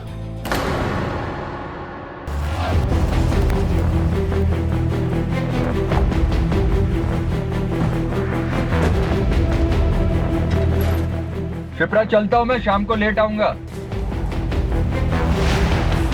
डॉक्टर यतीन केलकर। जी सर। हम आपसे गौरी साटम के बारे में बात करने आए, ध्यान देना उसे। हेमा ने आपके अस्पताल में तकरीबन कितने टाइम के लिए काम किया था? सर एग्जैक्टली तो याद नहीं है सर। हेमा तो याद है ना? जी सर। हेमा के साथ आपके अस्पताल में कोई प्रॉब्लम हुई थी क्या? हमने सुना है उसने आपका काम अचानक से छोड़ दिया। क्या ये गौरी कभी आपके करीब आने की कोशिश करती थी? ऐसा तो कभी कुछ नहीं हुआ। अगर हुआ होता सर तो मुझे ज़रूर याद होता। और वैसे भी मैं स्टाफ से दूरी बना कर रखता हूँ सर। पर्सनली मैं ज़्यादा बातचीत करना पसंद नहीं करता सर। ठीक है, अगर और कुछ पूछना होगा तो हम वापस आएंगे। और अगर आपको कुछ याद आए तो ये मेरा नंबर है, इस पर फ़ोन करके बता दीजिएगा। एक नाबालिग लड़की के रेप और मर्डर का केस है, मैटर थोड़ा सेंसिटिव है। Okay sir.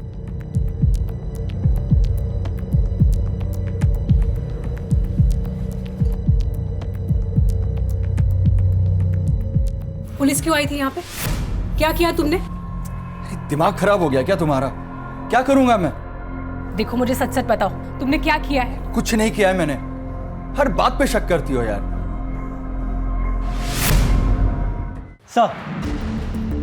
सर ये प्रभा रानाडे के कॉल रिकॉर्ड्स हैं।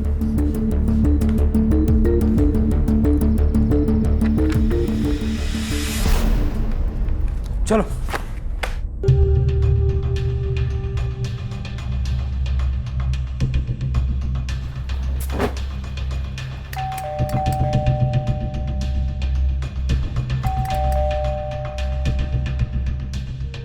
काकड़ी देखो जरा। डॉक्टर शिरीष रानाडे की फैमिली से संपर्क करने की सारी कोशिशें नाकाम। अंदर टीवी चल रहा है, आवाज आ रही है, लेकिन सब खिड़कियां दरवाजे बंद है, कुछ दिखाई नहीं दे रहा। Mrs Ranade, Mrs Ranade, police है, खोलिए दरवाजा। Mrs Ranade, Priya.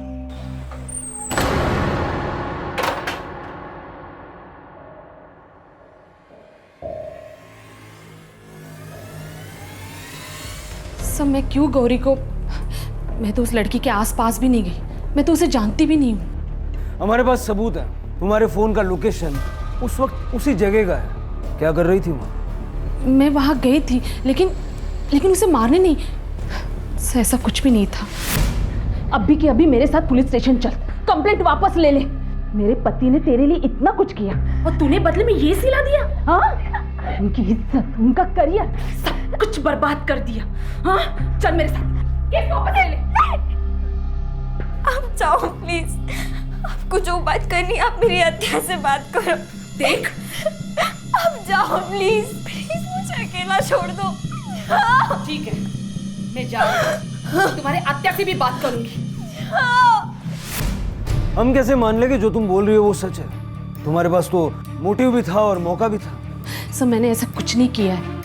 We are respected family. पता चल जाएगा। गौरी के दुपट्टे और फोन पे जो फिंगरप्रिंट्स मिले हैं, अगर उससे तुम्हारे फिंगरप्रिंट्स मैच हो गए तो फिर। सर, मैं जब वहाँ से निकली थी तब मैंने वहाँ एक आदमी को जाते हुए देखा, उसकी घर की तरफ। कौन था वो आदमी? जानती हो उसे? नहीं सर, मैं उसे जानती नहीं हूँ, लेकिन एक दिन वो आदमी मेरा पीछा कर रहा था। सर, वही बता सकता है मेरे जाने के बाद गौरी जिंदा थी या नहीं। उसका चेहरा याद है? ऑफ कोर्स सर, याद है। एक बार उसने रास्ते में मुझे रोककर मेरे से बात करने की कोशिश की थी। हाँ सर, मैं यहाँ गौरी के गांव पहुँच गया हूँ। उसके घर के आसपास पूछताछ करके देखता हूँ कि उसकी किसी के साथ कोई दुश्मनी या कोई और एंगल सामने आता है क्या। जी सर, मैं आपको इमीडिएटली अपडेट करूँगा। Okay sir. हाँ साहब, वो मेरे बाजू में ही रहती थी। कुछ टाइम के बाद उसके माँ बाप मर गए और वो अपने काका काकी के यहाँ रहने चली गई और पता चला कि वो अपने काका काकी के यहाँ से भी भाग गई है। साहब, एक तो दया की, उसको घर में रखा, इतना सब कुछ किया उसके लिए, फिर भी घर से भाग गई नालायक लड़की। ये तो हम भी जानना चाहते हैं, आपने उसके लिए इतना सब कुछ किया, फिर भी वो घर से भाग के क्यों गई? मुझे क्या पता साहब। पता नहीं या कुछ छुपा रही हैं? सब जो कुछ था सब बता दिया मैंने। मैं क्या छुपाएगी साहब आपसे? मैं तो हैरान हूँ, मुंबई भाग गई, वो भी अपनी हत्या के पास। बहुत पहुँची हुई लड़की है साहब। थी, अब नहीं है। थी? इसलिए उसके बारे में जो भी बोलेंगी ना, सोच समझ के बोलना। सर, ये गौरी की चाची की बातों से ऐसे लगा कि वो कुछ छुपा रही है। मतलब सपोर्ट और शेल्टर के मिलने के बावजूद गौरी का इस तरह घर छोड़ के चले जाना कुछ सेंस नहीं बनता। एग्जैक्टली। लेकिन उसके पहले एक और बात। प्रभा राणा के मुताबिक उसके गौरी के घर से निकलने के बाद उसने एक आदमी को गौरी के घर की तरफ जाते हुए देखा था। तो चेहरा भी यार, मैंने स्केच बनाने के लिए बोला है अभी। सर ये उस आदमी का स्केच है प्रभा राणा के मुताबिक। ये कौन? सर एक मिनट। सर ये तो बिल्कुल उस दूसरे डॉक्टर जैसा दिखता है जिसने गौरी की बात को डिनाई किया, डॉक्टर यतिन केलकर। मात्रे उठा लो इसको। सर चलो। अरे साहब, कहाँ लेके जा रहे हो इनको? अरे बताओ तो सही, इन्होंने किया क्या है? सुनिए, हेलो मैडम। ये सब क्या हो रहा है? क्या किया है तुमने? हाँ बताओ मुझे, मैंने कहा था ना तुमसे, इसी बात का डर था मुझे। शिप्रा, कभी तो शक करना बंद करो। जी सर, गौरी को मैंने ही मारा है। लेकिन सर मैं उसे मारने की इरादे से नहीं गया था। मेरी लाइफ तो पहले से ही बर्बाद कर चुके थे वो लोग, लेकिन मैं नहीं चाहता था कि डॉक्टर शिरीष के साथ भी वो लोग ऐसा ही करें। मतलब साफ साफ बताओ। क्या बकवास कर रही है? अरे मैंने इसे हाथ तक नहीं लगाया। गौरी क्या चल रही है? तो ये ऐसा क्यों बोल रही है? झूठ बोल रही है क्या? वैसे भी हॉस्पिटल में सबने देखा है कि किस तरह सारा दिन आपकी नजरें गौरी पर ही टिकी रहती है। 17 साल की मासूम सी बच्ची है वो। छोड़ूंगी नहीं तेरे को, पुलिस में कंप्लेंट करेगी। हाँ। अरे ऐसे कैसे पुलिस में कंप्लेंट करेगी? तेरी झूठी कंप्लेंट की वजह से मेरी लाइफ, मेरी फैमिली, मेरा करियर सब बर्बाद हो जाएगा। चल गौरी तू चल। सुन, समझौता कर लेते। 50,000। चल गौरी। अरे रुको, देखो 75, 75,000 ले लो और ये मामला यहीं पर खत्म करो। देखो इससे ज्यादा मैं नहीं दे पाऊंगा, इतना ही कैश है मेरे पास। चल गौरी। हत्या ले लेते हैं ना, मुझे पुलिस के पास नहीं जाना है। यानी गौरी को पैसे चाहिए थे? नहीं सर, पैसे तो उस हेमा को चाहिए थे। वो तो गौरी को बस यूज कर रही थी। डॉक्टर शिरीष के मामले में भी वो वैसा ही कर रही थी जैसा उसने मेरे साथ किया। लेकिन मैंने सोच लिया था सर, मैं अब चुप नहीं बैठूंगा। बहुत हो गया था सर, मैं इन सब में इन्वॉल्व नहीं होना चाहता था। मैं कंट्रोल नहीं कर पाया सर। इसके बाद मैंने डॉक्टर शिरीष की वाइफ से कांटेक्ट करने की कोशिश की, क्योंकि मैं विटनेस बनने के लिए तैयार था, ताकि हम सबको बता सके कि हेमा और गौरी पहले भी ऐसा कर चुकी है। मिसेस रानडे, मुझे आपसे ज़रूरी बात करनी। मैं मिसेस रानडे नहीं हूँ। लेकिन सर वो इतनी डरी हुई थी कि उसने मेरी एक भी नहीं सुनी। इसलिए सर मैंने उसका पीछा करना शुरू किया। और सर जब मैंने देखा कि वो गौरी के घर से बाहर आ रही है, तो मैंने सोचा कि मुझे गौरी से जाके बात करनी चाहिए, उसे समझाना चाहिए। शायद वो मेरी बात समझे।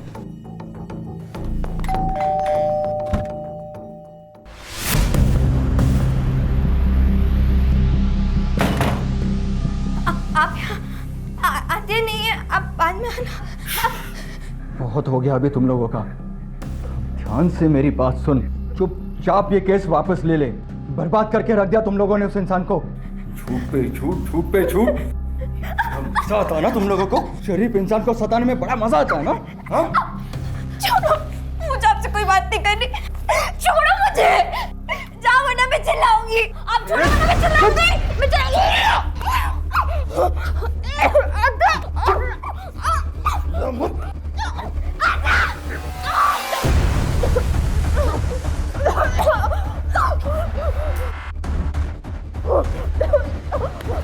आवाज बंद कर, चुप।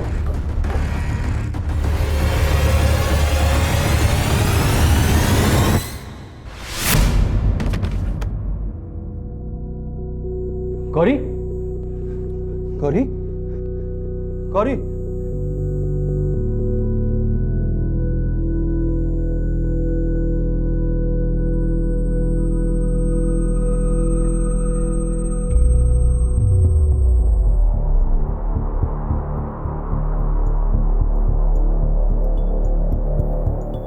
मैं ये सब खत्म करना चाहता था सर, लेकिन गौरी को मारकर नहीं सर। क्रिमिनल को रोकने के लिए खुद क्रिमिनल बन गया। पुलिस के पास क्यों नहीं गया? तुझे उसी दिन पुलिस के पास जाना चाहिए था जिस दिन गौरी और हेमा ने तेरे साथ वो सब किया। गौरी को मारकर तूने अपनी और अपने फैमिली की पूरी जिंदगी बर्बाद कर ली।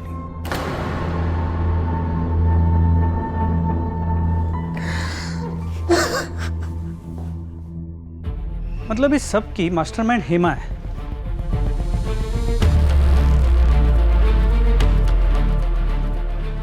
क्या हुआ सर? क्या सोच रहे? एक बात खटक रही है। हर बार मामला मॉलेस्टेशन का था। हेमा ने हर बार सामने वाले पे गौरी के साथ बदतमीजी करने का या उसको गलत तरीके से छूने का आरोप लगाया। ये डॉक्टर शिरीष के मामले में अचानक रेप क्यों? हो सकता है इस बार वो ज्यादा पैसे ऐंठना चाहती हो, या फिर ये भी हो सकता है कि शिरीष और हेमा के बीच में कोई अरेंजमेंट हो जो बैकफायर हो गया और बाद में दोनों के बीच में फूट पड़ गई। इतना तो कंफर्म है कि गौरी के साथ रेप हुआ था। मतलब यही पता करना कि ये रेप डॉक्टर शिरीष ने किया था या किसी और ने। इस केस में कई ऐसे सवाल हैं जिनके जवाब मिलना अभी बाकी है, और ये जवाब हमें मिलेंगे हेमा से। ले आओ उसे। सर, सब झूठ बोल रहे साहिब। गरीब लोगों को बदनाम करना आसान होता है। हमने ऐसा कुछ भी नहीं किया। हेमा, तुमने इतने सालों में बहुत सारे अस्पतालों, नर्सिंग होम में काम किया, और इनमें से कई में गौरी के साथ ऐसा ही हुआ। और हर बार इल्ज़ाम किसी ऐसे आदमी पे लगा जो किसी अच्छी पोस्ट पे हो, समाज में जिसकी बहुत इज्जत हो। तुम्हें क्या लगता है ये सब होते हुए किसी की नज़र में नहीं जाएगा कि कुछ गड़बड़ हो रहा है? देखो, यूजुअली हम औरतों के साथ ज़्यादा सख्ती नहीं करते, लेकिन इस बार मामला एक नाबालिग बच्ची के रेप और मर्डर का है, तो सच उगलवाने के लिए कुछ भी करना पड़ा तो करेंगे। आप क्या बोल रहे हैं साहिब? मैं अपनी साहिब, वो मेरी बेटी थी, मैं उसके साथ ऐसा क्यों होने दूंगी साहिब? बेचारी, मैं तो उसे देख भी नहीं पाई साहिब। कितना दुख हो रहा है मुझे। सर, ये हेमा काफ़ी पहुंची हुई है। अगर आप कहें तो फोर्स का इस्तेमाल करके सच्चाई उगलवा सकते हैं। ऐसे तो वो कुछ नहीं बोलेगी। मात्र एक अजीब बात है, पिछले 2 मामलों में वो नकार रही है, 100% झूठ बोल रही है, लेकिन जब उससे इस रेप के बारे में पूछते हैं मुझे लगता है वो वाकई सच बोल रही है। मतलब वो अपना पुराना पैंतरा इस्तेमाल करने गई और वो बैकफायर हो गया। डॉक्टर ने मौके का फायदा उठा लिया। डॉक्टर शिरीष ने या फिर किसी और ने। शिरीष और गौरी का कच्चा चिट्ठा तो हमारे पास है, लेकिन हेमा के बारे में पूरी इंफॉर्मेशन नहीं है। जरा पता करो कि गौरी के रेप और मर्डर की वारदातों से पहले हेमा किस किस के टच में थी। उसके कॉल रिकॉर्ड्स भी निकलो। सर उसके कॉल रिकॉर्ड्स ऑलरेडी मंगवाए थे, आ गए, मैं लेके आता हूँ।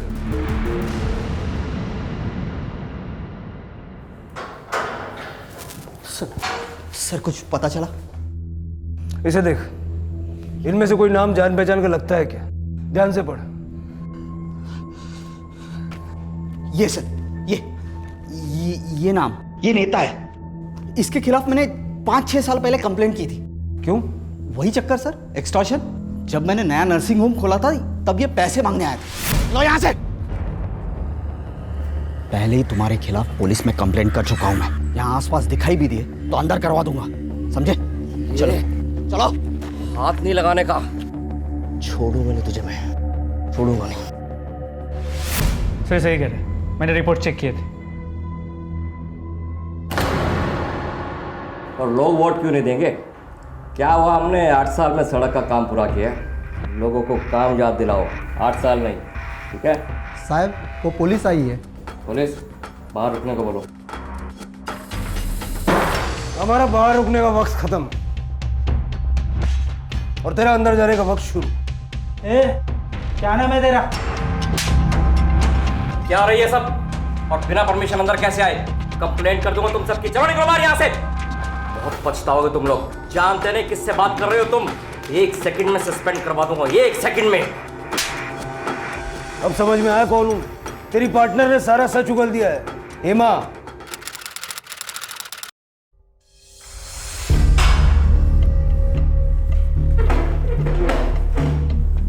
मुंह नहीं खुलेगी, मत खोल। तेरे पार्टनर ने तेरे बारे में सारा सच कबूल कर लिया है। किस तरह तुम लोगों ने डॉक्टर शिरीष को बदनाम करने का प्लान बनाया, किस तरह रेप करवाया, किस तरह इस सब के लिए उसने तुम्हें थोड़े से ज्यादा पैसे दिए। बेटी बेटी बोल रही है गौरी को, थोड़े से पैसों के लिए बेटी को बेच दिया। मैंने कोई प्लान नहीं बनाया साहिब। मुझे तो मालूम भी नहीं था कि वो गौरी का रेप। मैं तो वही करने वाली थी जो हर टाइम करती थी, झूठा आरोप लगाकर ब्लैकमेल कर रही है साहिब। लेकिन सर नेता पाटिल तो बोल रहा है कि रेप का आइडिया इसी का था, ज्यादा पैसे कमाने के लिए। झूठ बोल रहा है कमीना। उस दिन भी झूठ बोल रहा था। वो कह रहा था कि वो गौरी से सिर्फ मिलना चाहता है, प्लान समझाने के लिए।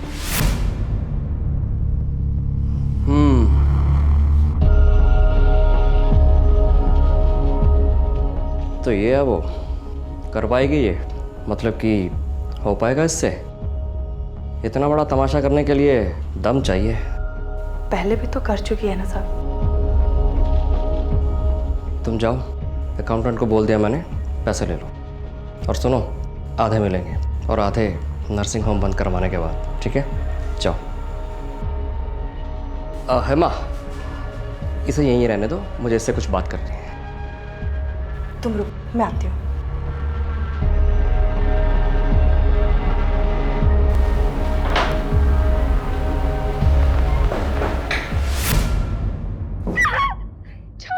गौरी, रुक जाओ, रुक जाओ। नहीं जान देगी। मैं कह रही हूँ मुझे अंदर जाने दो। नहीं जान देगी। मैं कह रही हूँ गौरी, छोड़ो मुझे। नहीं छोड़ेगी।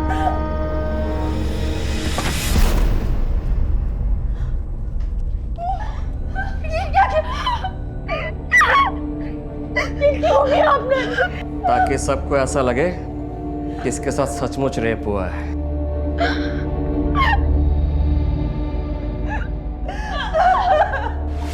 कुछ समझ ही नहीं आया साहब। मतलब मैं क्या करती? हम लोग कुछ भी नहीं थे उन लोगों के सामने। आखिर हम ही तो गए थे उनके पास, और अभी आधे पैसे लेने बाकी थे साहब। मैंने गौरी को समझाया, कपड़े बदलकर उसे हॉस्पिटल आने को कहा। मेरे पेट में बहुत दर्द हो रहा है। मैं नर्स दीदी को बुलाता हूँ। नर्स को भेजो मेरे केबिन में जल्दी। मुझे नहीं पता था साहिब कि गौरी के साथ ऐसा हो जाएगा। अनाथ बच्ची, मेरे ऊपर जिम्मेदारी थी साहिब उसकी। मुझ पर विश्वास करती थी वो।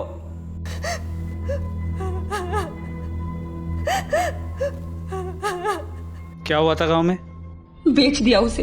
उसके काका काकी ने पैसे लेकर एक एक बड़ी उम्र के लड़के के साथ शादी करवा दी उसकी। उस लड़के की माँ गौरी की सास मारती थी उसे, जबरदस्ती करती थी उसके साथ। जैसे तैसे उधर से भाग कर आई मेरे पास।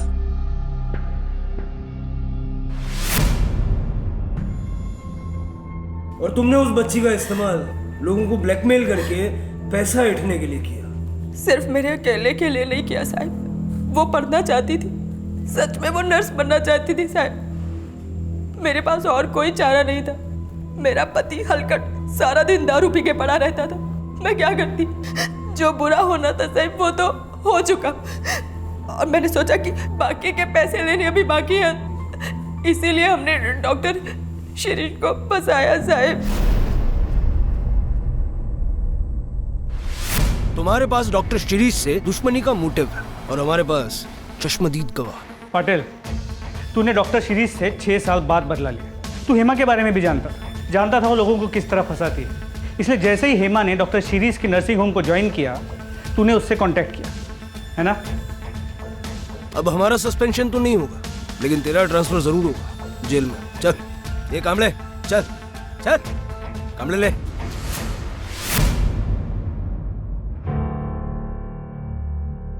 डॉक्टर शिरीष, देखिए कभी कभी जस्टिस को पाने के लिए हमें कई ऐसे कदम उठाने पड़ते हैं जो बाद में गलत साबित होते हैं। ये भी उन्हीं में से एक था। जो कुछ आपके साथ हुआ उसे तो हम बदल नहीं सकते, but we apologise. That's okay sir. आप लोग अपना काम कर रहे थे, मेरी भी बेटी है।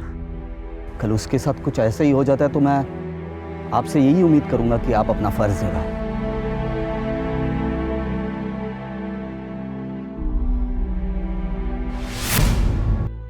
मैं डॉक्टर था, हूं और रहूंगा। आज भी मेरे पेशेंट्स की भलाई मेरे लिए ज्यादा मायने रखती है। लाइफ में आए इस मुश्किल दौर को मैं अपने आप पर हावी नहीं होने दूंगा। मेरे अतीत को मेरी पहचान नहीं बनने दूंगा। जो हुआ उसके चलते ना मुझ में नफरत पैदा होगी, ना डर, ना निराशा। मैं पहले की तरह लोगों की मदद करूंगा, उन्हें सहारा दूंगा, ताकि फिर कभी किसी और के साथ वो ना हो जो मेरे साथ हुआ, मेरे परिवार के साथ हुआ, और खासकर वो जो गौरी के साथ हुआ।